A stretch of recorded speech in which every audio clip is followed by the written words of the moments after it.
हरे कृष्ण बंधुरा सबाई केमन आछो आशा करछि तोमरा सबाई भालो आछो आमरा भालो आछि। आजके तोमादेर संगे एकटा आचारेर रेसिपि शेयर करब जेटा लंका दिए बानानो। और এই আচারটা রুটি পরোটা ভাত দিয়েও দারুণ লাগে। আর শুধু যদি এই আচারটা বানানো থাকে নি আর সবজির দরকারই হবে না, তো এতটাই টেস্টি হয়। তো তোমাদের সঙ্গে শেয়ার করব, দেখতে থাকুন ভিডিওটা, আশা করি তোমাদের ভালো লাগবে। তো আমি 250 লঙ্কা নিয়ে নিচ্ছি, এগুলো এই সাইজটা। আর এগুলো ঝাল কম হয়, একদম অল্প ঝাল হয়। তো এগুলোকে ভালো করে যে ধুইয়ে রেখেছিলাম আর জলটাকে ভালো করে মুছে নিচ্ছি। এখন এর মধ্যে একটু জল থাকলে লঙ্কাগুলো আচারগুলো খারাপ হয়ে যাবে, সেই জন্য জলটা ভালো করে পরিষ্কার করে নিলাম।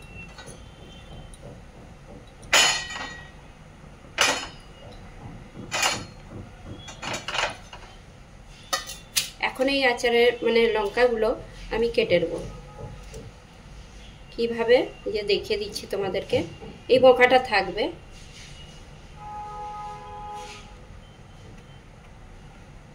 একটা চাকুর সাহায্যে করে মাঝখানে এরকম ছিঁড়া লাগিয়ে দিতে হবে। আর লঙ্কার বিচাগুলো ফেলিয়ে দিতে পারো তোমরা। আর এগুলো ঝাল নেই যেহেতু ফেলানোর দরকার নেই, তো আমি এইভাবে এগুলো সবগুলো ছিঁড়ে নেব।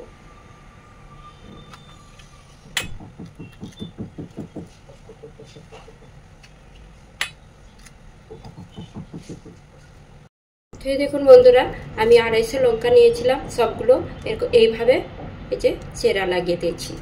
আর এইভাবেই পুরোটা ফালি করা চলবে না, এক সাইডটা খালি ফালি করলেই হবে। তো সবগুলো করে নিয়েছি।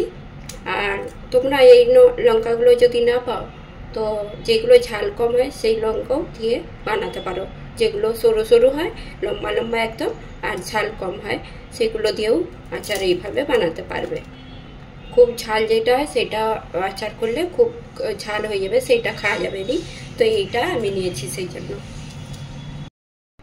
তো আমি একটা মশলা রেডি করব, সেই জন্য এইরকম একটা প্যান নিয়ে নিয়েছি।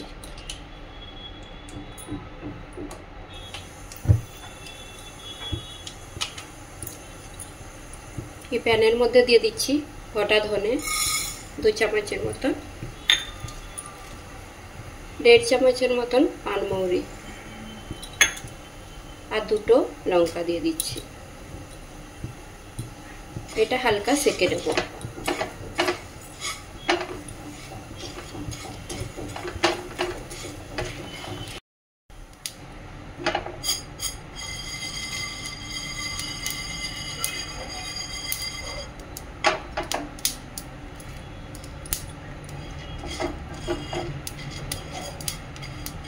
এটা হালকা সেকলেই হয়ে যাবে। এখন গ্যাসের আঁচটা বন্ধ করে দিলাম।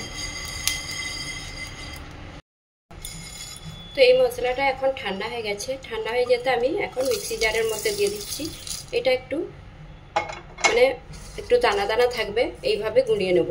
খুব বেশি গুঁড়ানো চলবে না, এটা ঠান্ডা হয়ে যাওয়ার পর গুঁড়িয়ে নিতে হবে। তো এই যে গুঁড়িয়ে নিচ্ছি, আর ঠিক এরকম আছে, খুব মিহি করে গুঁড়াইনি আমি, একটু দানা দানা আছে। এখন আমি একটা কড়াই বসিয়ে দিচ্ছি, এর মধ্যে এখন তেল দিয়ে দেবো, সরষের তেল।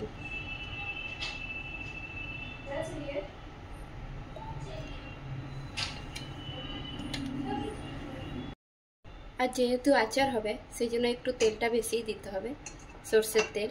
আমি লঙ্কা হিসেবে তেল দিয়েছি, 4 চামচের মতন তেল নিয়েছি। এর মধ্যে জিরা দিয়ে দিচ্ছি, 1/2 চামচ গোটা জিরে, 1/2 চামচ জোয়ান, 1/2 চামচ কালো জিরে। এখন দিয়ে দিচ্ছি হিং। হিংটা একটু বেশি দিতে হবে।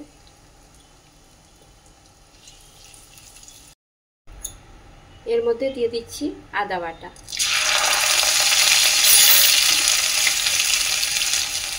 একটু লবণ দিচ্ছি, নাহলে ছিটকাবে আদাটা।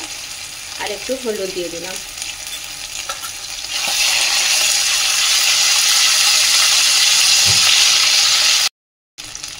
এখন এর মধ্যে লঙ্কাগুলো দিয়ে দিচ্ছি।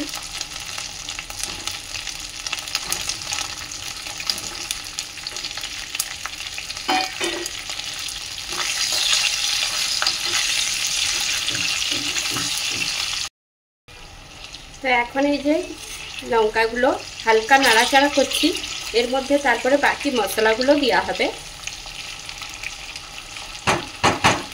এখন দিয়ে দেবো এর মধ্যে লবণ।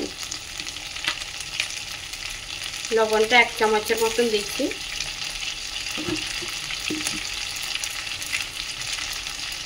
হলুদ আগে দিয়েছি একটু আদার সঙ্গে, এখন একটু অল্প দিয়ে দিলাম। যেহেতু এই লঙ্কাটা ঝাল নয়, সেই জন্য আমি এই যে কাশ্মীরি লঙ্কার গুঁড়োটা দিচ্ছি, কালারটা ভালো হওয়ার জন্য, দেখতে ভালো লাগে। আর ঝালও যদি হয় এই লঙ্কাটা, মানে বড় লঙ্কাটা মাঝে মাঝে ঝাল হয় একটু একটু, খুব যে বেশি ঝাল তা নয়, পাকাগুলোই ঝাল হয় বেশি, মানে পেকে গেলে। তো এই যে মশলার সাথে এখন এটা নাড়াচাড়া করে নিচ্ছি। বাকি যেই মশলাটা আমি রেডি করে রেখেছিলাম, এই যে বাটিয়ে ঢেলে রেখেছি, এটা দিয়ে দেবো। এটা পুরোটা দিচ্ছি নি, আমি 2.5 চামচের মতন মশলাটা দিয়ে দিলাম। আবার যখন বানাবো তখন ওই মশলাটা ব্যবহার করতে পারবো। মশলাটা দিয়ে আবার এটা ভালো করে বানিয়ে নেব। আর ঢাকা চাপা দিয়ে বানাতে হবে, আর গ্যাসের আঁচটা একেবারে মিডিয়াম করে রাখতে হবে। এখন আমি এটা ঢাকা দিয়ে দেব। ঢাকা দিয়ে 2 মিনিটের মতন বানিয়ে নেব, তারপরে আমি আবার খুলে দেব। তো আবার একটা মশলা তৈরি করব। এখানে 2 চামচের মতন দই নিয়েছি, টক দই, আর এর মধ্যে দিয়ে দেবো আমচুর পাউডার 1 চামচ, একদম ছোট চামচের 1 চামচ। কেন কি আমচুর পাউডারটা দিচ্ছি, এটা দইটা কেটে যাবে নি। লঙ্কার মধ্যে যখন দেবো এই দইটা ফেটিয়ে, তো এটা কাটবে নি। আর দই যখনই যে কোনো সবজিতে দই দিবে, তখন গ্যাসের আঁচটা বন্ধ করে দিতে হবে, তারপরে দই দিতে হবে, নাহলে এর মধ্যে একটু আমচুর পাউডার দিয়ে দিলেও দই কাটবে নি। তো আমি এইভাবে দইটা দিচ্ছি, যেহেতু আচার বানানো হচ্ছে, আচারটা একটু টক টক ভাব আসার জন্য দইটা নিয়েছি। দইটা ফেটিয়ে নিচ্ছি এভাবে।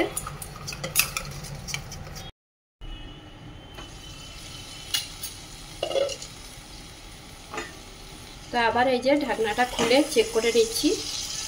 এর মধ্যে এখন দিয়ে দেবো দই, যেটা ফেটিয়ে রেখেছিলাম, এই দইটা দিয়ে দিচ্ছি।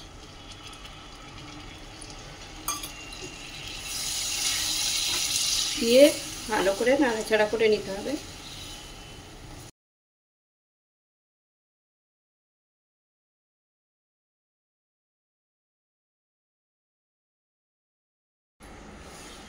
তো দইটা দিয়ে আর আবার 2 মিনিটের মতন ঢাকা চাপা দিয়ে এটা বানিয়ে নেব। আর গ্যাসের আঁচ একদম মিডিয়াম করে রাখতে হবে। আর এই লঙ্কার আচারটা আমি অনেকদিন পর বানাচ্ছি। আর তোমরা এটা লঙ্কার আচারও বলতে পারো, লঙ্কার সবজিও বলতে পারো। এটা দিয়ে রুটি তো খেতে দারুণ লাগে, পুরিও ভালো লাগে, পুরি বলতে লুচি, আর পরোটা এইসব দিয়ে দারুণ লাগে খেতে। যখন ট্রেনে আরে যায় এখানের মানুষজন, বোম্বেতে যারা আছে, তো তারা কি করে এইরকম লঙ্কার আচার বানিয়ে নেবে, আর পুরি নালে পরোটা এইরকমই টেনে নিয়ে যায়। আর এগুলো খারাপ হয়নি। আর এই লঙ্কার আচারটা যদি তোমরা এইভাবে বানাও, দই দিয়ে বানালে ফ্রিজে রেখে 1 সপ্তাহের মতন খাওয়া যাবে। আর যদি দই না দাও, মানে 1 মাস 2 মাসের মতন যদি রাখা যায়, ফ্রিজেই রাখতে হবে, তো ভিনেগার দিতে হবে। দইয়ের বদলে ভিনেগার দিয়ে বানাতে হবে। তো ভিনেগারটা দিলে এই 250 লঙ্কার মধ্যে 2 চামচের মতন ভিনেগার দিতে হবে। যেমন আমি 2 চামচ দই নিয়েছি, 2 চামচ ভিনেগার দিতে হবে, তবে ভালো থাকবে। তো বন্ধুরা, এই যে লঙ্কার আচারটা একদম রেডি হয়ে গেছে, মিডিয়াম আছে হয়ে গেছে, আর বেশি টাইম লাগেনি, অল্প সময়ের মধ্যেই আচারটা রেডি হয়ে গেছে। এখন এটা গ্যাসের আঁচটা বন্ধ করে রেখে দেবো। রেখে তারপর ঠান্ডা হয়ে গেলে একটা ডাব্বার মধ্যে রেখে দেবো এটা।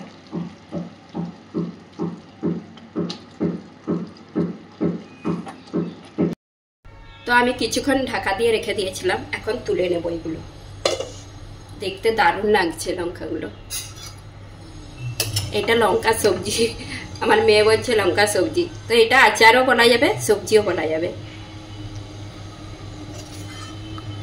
তো এখন এই যে থালার প্লেটের মধ্যে এখন তুলে নিচ্ছি।